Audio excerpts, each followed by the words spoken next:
Basically आपण operation Durga launch करतो आहे आणि India's first AI powered national grid connecting to every state to transform health care system for women in red light area and answer to trafficking and national security. तर माझं नाव advocate Shrikant Nanasaheb Thakur आहे.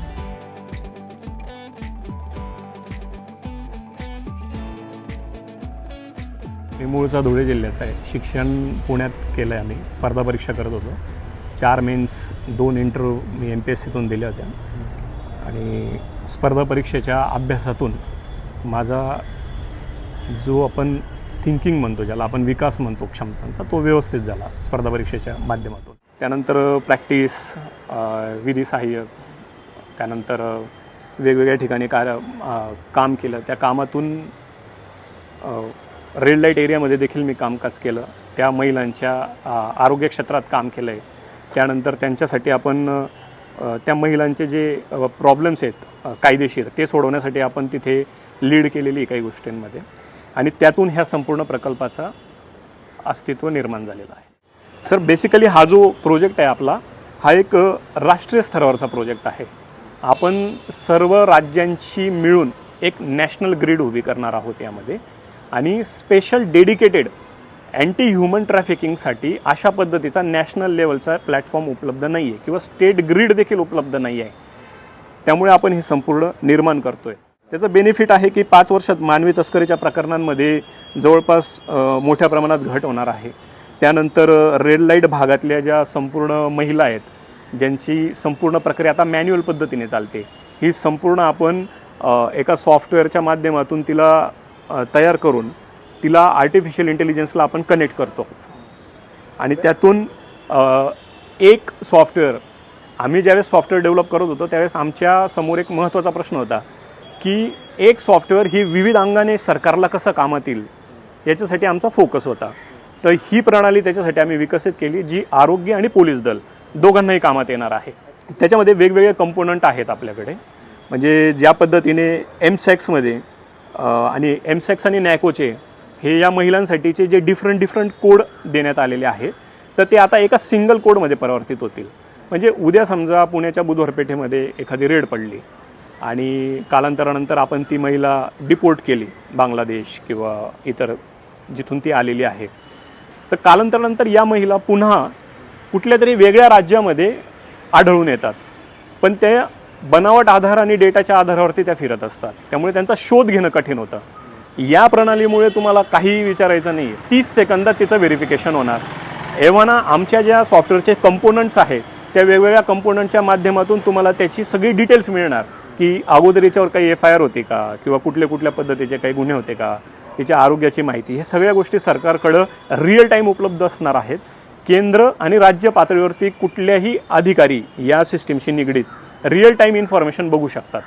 यामध्ये आता basically problems काय आहेत की identification challenges आहेत की रेस्क्यू केलेल्या ज्या महिला असतात त्यांची विश्वसनीय ओळख प्रणाली उपलब्ध होत नाही. डुप्लिकेट आधार, पॅन कार्ड, सरकारी संस्थां तपासाच्या दृष्टिकोनाने प्रचंड ताण, नॅशनल सिक्युरिटी थ्रेट, हेल्थ आणि रिहॅबिलिटेशन, डेटा फ्रॅगमेंटेशन. केंद्र व राज्य सरकारी एजन्सीचे डेटाबेस हे वेगवेगळे आहे. त्यामुळे देश पातळीवरती नॅशनल ग्रिड नसणं, याच्यामुळे एक नॅशनल सिक्युरिटीचा गॅप तयार होतो आणि इंटिग्रेटेड इन्व्हेस्टिगेशनची अडचण निर्माण होते. आपण जे मेन कंपोनंट तयार केलेले आहे त्यामध्ये एक सिंगल राष्ट्रीय ओळख क्रमांक असणार आहे. त्याच्यामध्ये बायोमेट्रिक हॅशेस, पर्सनल इन्फॉर्मेशन असणार आहे, मेडिकल प्रोफाईल असणार आहे, mental health, legal history, rehabilitation progress.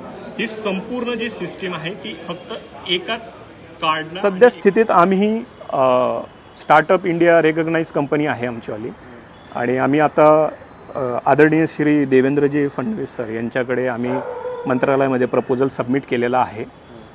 आणि तुम्हाला सांगायला आनंद वाटेल मला की एका दिवसाच्या आत CM ऑफिसने ते प्रपोजल ACS होम यांच्याकडे ते ट्रान्सफर केलेलं आहे.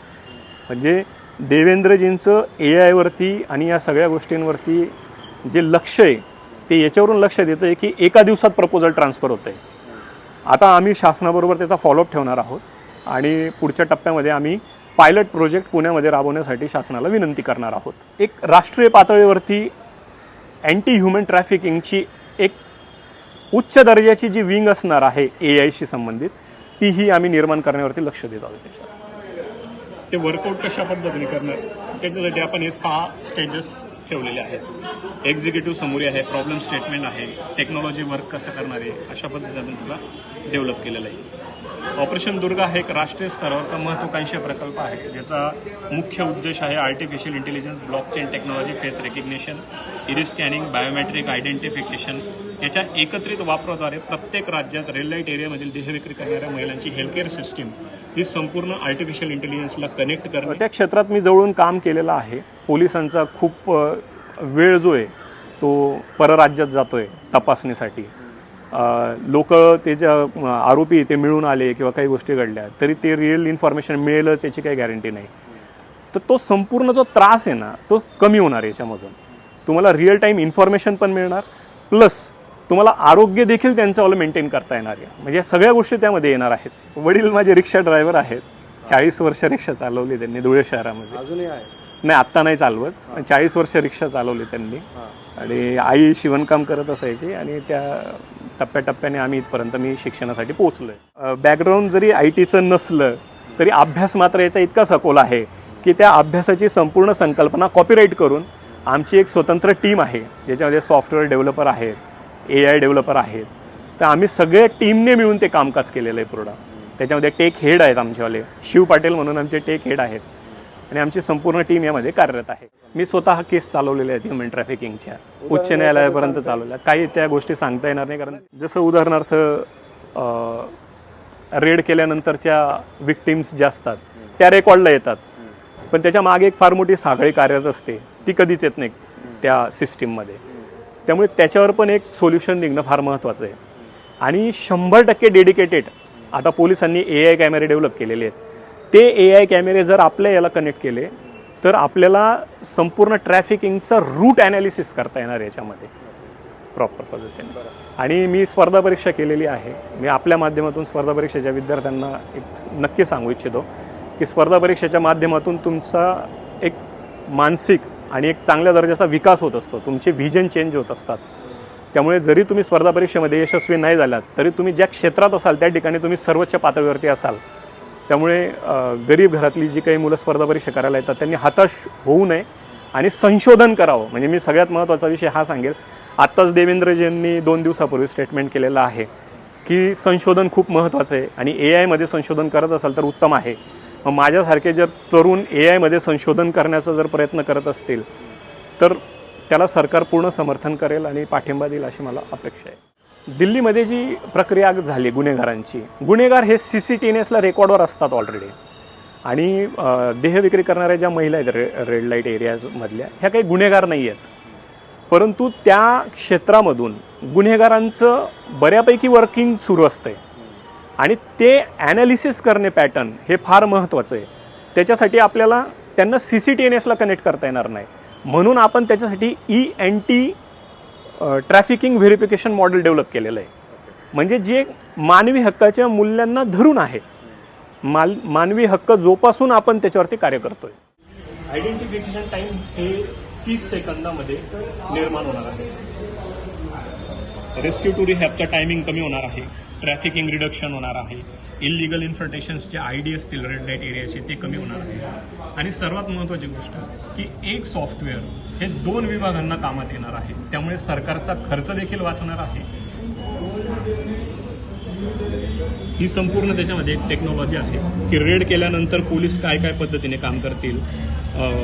ॲप्लिकेशन ओपन केल्यानंतर जर ते एक्झिस्टंट प्रोफाईल जर ओपन झालं तर पुढची प्रक्रिया काय असणार आहे.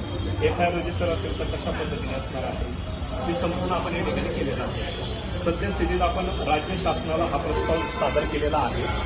सरकारने परवानगी दिल्यावर मी 1 महिन्याच्या आत आम्ही पायलट प्रोजेक्ट सक्सेस करून दाखवू.